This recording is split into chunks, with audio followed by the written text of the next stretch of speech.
Բարի երեկո սիրելի հայրենակիցներ, այսօր մարտի 21-ն է եւ սա արդեն մեր երկրորդ հաղորդումն է եւ այս հաղորդման մեջ խոսելու ենք միջազգային կարևոր իրադարձություններից, բայց սկզբում անդրադառնալու ենք Հայաստանում եւ Հայաստանի շուրջ տեղի ունեցողին ավանդության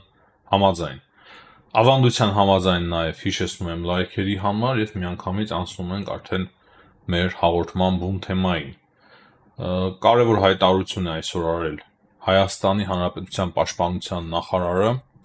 ասեմ, որ Ադրբեջանը շարունակում է տարածել ապատեղեկատվությունը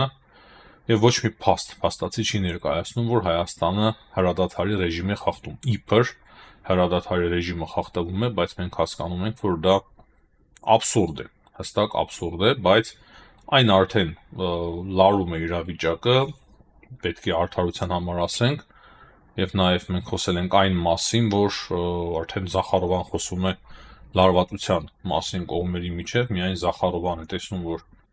լարվածություն կա հայ-ադրբեջանական սահմանին, այսինքն համահունչ ադրբեջանական պնդումների, ոչ ոք չի տեսնում ուրիշ լարվածություն, նույնիսկ Թուրքիայի արտգործնախարարությունից մենք չենք տեսել նման մեկնաբանություն, որ լարվածություն է նկատվում հայ-ադրբեջանական սահմանին։ Միայն Ռուսաստանի ԱԳՆ-ի մամլո քարտուղարն է մամլո խոսնակն է նման հայտարարություններ անում։ Հայաստանի պաշտպանության նախարարը հստակ է ասում, որ թող ներկայացնեն վիդեոփաստեր, դրանք չի կարելի տեսնել արբանյակներից, քանի որ եթե կրակոցներ են տեղի ունենում, ապա այդ կրակոցները կարող են միայն ֆիքսած լինել ինչ որ տեսախցիկներ եւ թող ապացուցեն։ Եվ բնականաբար ադրբեջանական կողմը որևիցե կերպ չի պատասխանում, չի արձագանքում, քանի որ չի կարող ներկայացնել որևիցե փաստերը գոյություն չունեն, ինչպես ներկայացնեն այդպիսի փաստեր։ Բայց շատ կարևոր է այս հայտարարությունը, այսինքն ինչ է տեղի ունենում։ Հայաստանի Հանրապետության վարչապետի աշխատակազմը վաղուց առաջարկել է հետաքննման մեխանիզմները, Ադրբեջանից արձագանք չկա։ Հայաստանի Հանրապետության վարչապետը նաև հրահանգել է, որ հայկական կողմը խստորեն պահպանի հրադադարը,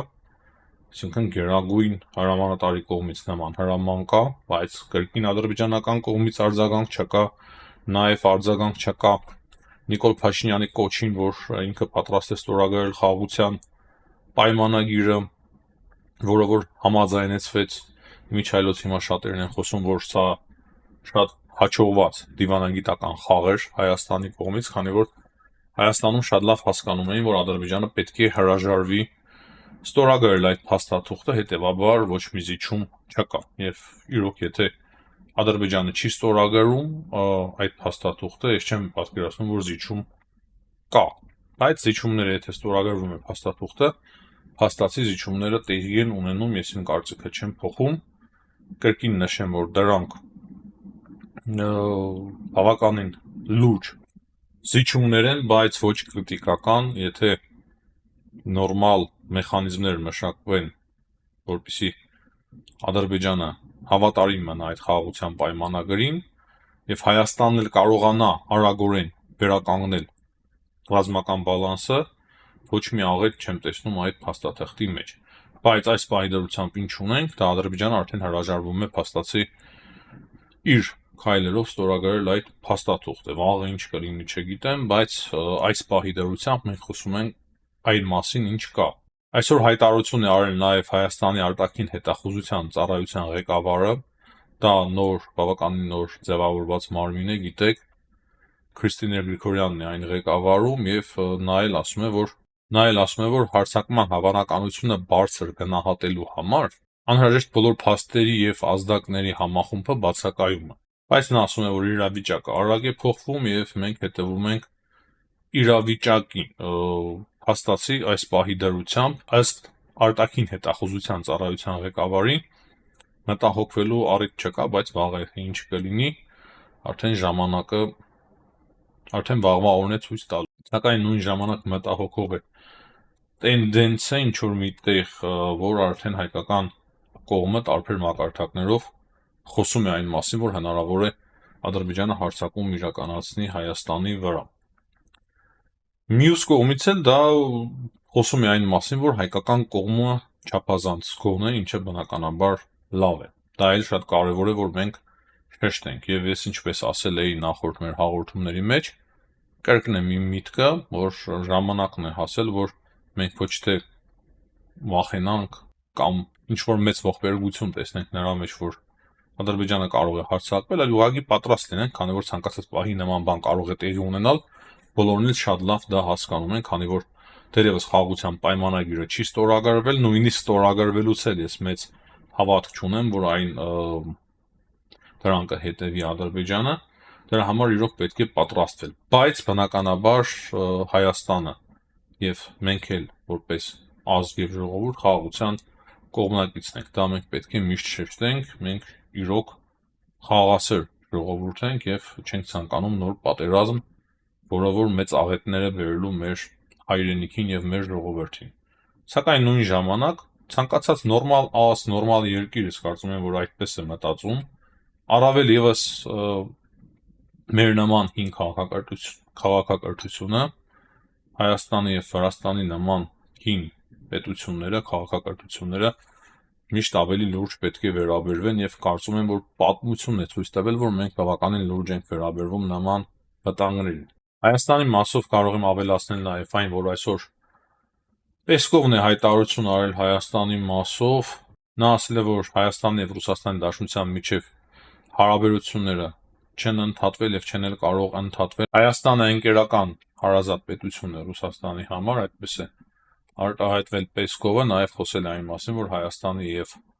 Հայաստանին եւ Ռուսաստանին կապում են բազմաթիվ կապեր, նաեւ ԵԱՏՄ-ն է կրկին հիշել։ Մի խոսքով ես միշտ էլ ասել եմ, որ այդ բոլոր հայտարարություն անողների մեջ համեմատաբար ամենից adekvat երևի թե անձնավորությունը Պեսկովն է Հայաստանի մասով, ես հիմնականում նրանից շատ վատ հայտարարություններ չեմ տեսնում։ Ես փորձում եմ միշտ անկեղծ լինել եւ Պեսկովի հայտարարությունները համեմատելի չեն ուղղակի Զախարովայի, Լավրովի կամ մնացած քաղաքական գործիչների հայտարարությունների հետ Հայաստանի մասով, բայց ցավոք սրտի այն քաղաքական գործիչները ավելի անկեղծ են իրենց հայտարարությունների մեջ, այսինքն ասում են այն, ինչ իրականում գոյություն ունի։ Եվ վերջում Հայաստանի մասով կարող եմ ավելացնել նաև այն, որ Հայաստանը արդեն, ինչպես եւ ասում էինք մեր նախորդ հաղորդումների մեջ, սկսեց Սիրիա մարդասիրական օգնություն ուղարկել, ինչը բնականաբար չափազանց կարևոր է Սիրիայի ժողովրդի համար, ինչպես նաև մեր հայրենակիցների համար, որոնք որ բնակվում են Սիրիայում։ Հիմա մի քանի խոսքով խոսենք եւ անդրադառնանք միջազգային կարևոր իրադարձություններին։ Ամերիկայի Միացյալ Նահանգների պետքարտուղարությունից համոզմունք են հայտնում, որ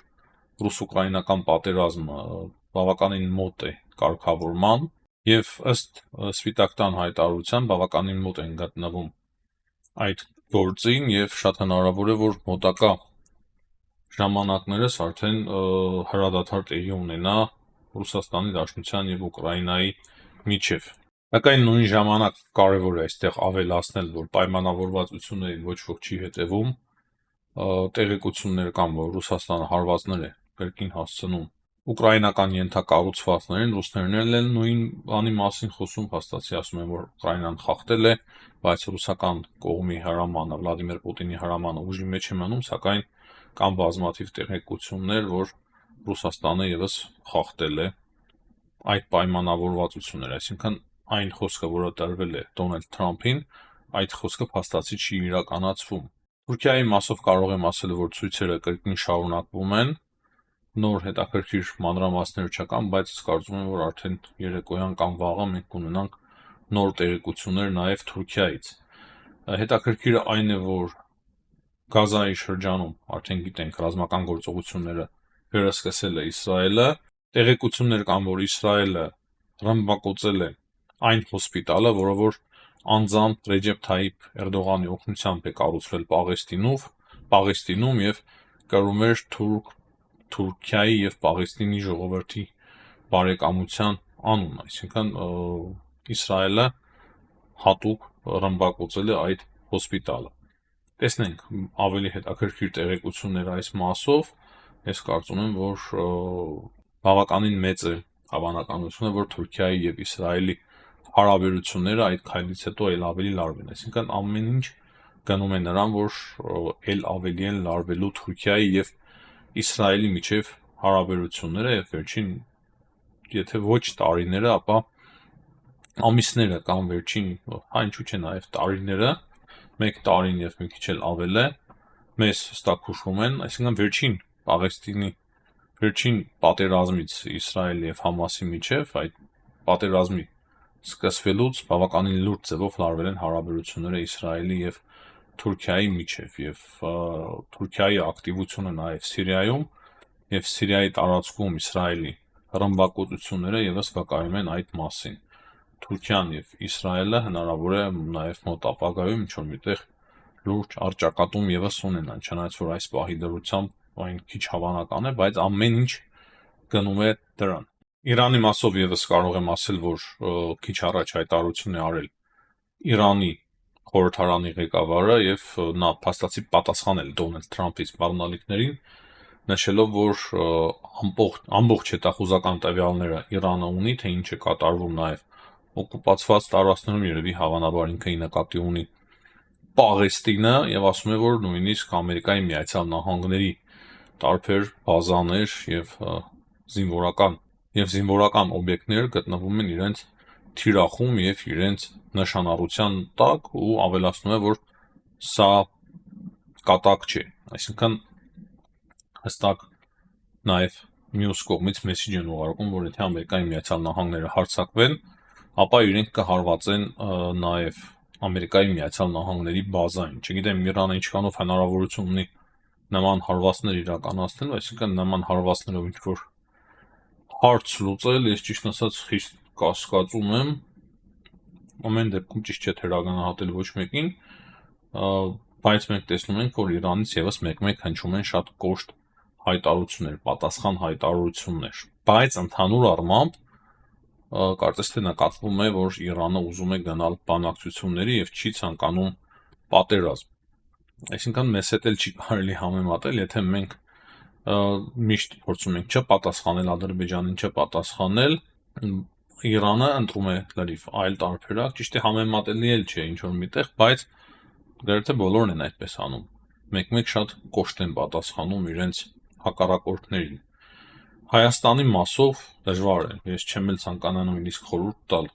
ոչ Հայաստանի իշխանություններին, ոչ քաղաքական գործիչներին, բայց մեկ բան շատ կարևոր է, որում ես հստակ համոզված եմ եւ կրկնելու եմ այս եթերում եւս, ժամանակն է, որ ռազմական ոգին, հայ ժողովրդի ռազմական ոգին բարձրացվի, մենք ագրեսոր չենք, մենք չենք ցանկանում գրավել ոչ մի պետություն, պատերազմ հրահրել ոչ մի պետության դեմ, բայց ռազմական ոգին չափազանց բարձր պետք է լինի, որպեսզի կարողանաս պաշտպանել սեփական պետությունդ եւ հայրենիքդ։ Եվ մենք, ինչպես արդեն նշեցի, այն ժողովրդի ներկայացուցիչներն ենք, որոնց պապերը միշտ բարձր են պահել մեր հայրենասիրական ոգին, եւ դա չափազանց կարեւոր է ժողովրդի համար։ Մենք քաղաքակրթություն ենք, քրիստոնյա ժողովուրդներ եւ մենք չենք ցանկանում հարձակվել եւ պատերազմ սկսել որևիցե երկրի դեմ, բայց ցանկացած երկիր, ով որ հարձակվելու է մեր վրա, պետք է ստանա շատ վատ պատասխան։ Եվ հստակ գիտակցի, որ նման հարձակումները անպատասխան չեն մնա։ Ուղղակի սա ասում եմ սիրելի հայրենակիցներ, քանի որ մեկ-մեկ տեսնում եմ Հայաստանից այնպիսի հայտարարություններ, չեմ ասում միայն իշխանության կողմից, ընդհանուր տարբեր քաղաքագետների, քաղաքական գործիչների, կարծես աշխարհի վերջը լինի, եթե ինչ-որ մեկը հարձակվի Հայաստանի վրա, կարծես թե մենք այլևս չենք փրկվելու եւ անպայման կոտորվելու ենք։ Զոհի հոգեբանությունը պետք է արդեն հանենք մեր միջից։ Այս պահի դրությամբ այսքանը սիրելի հայրենակիցներ, կրկին կոչ եմ անում անպայման լայքել, բաժանորդագրվել, եթե չեք բաժանորդագրվել մեր ալիքին, հաջողություն, կհանդիպենք։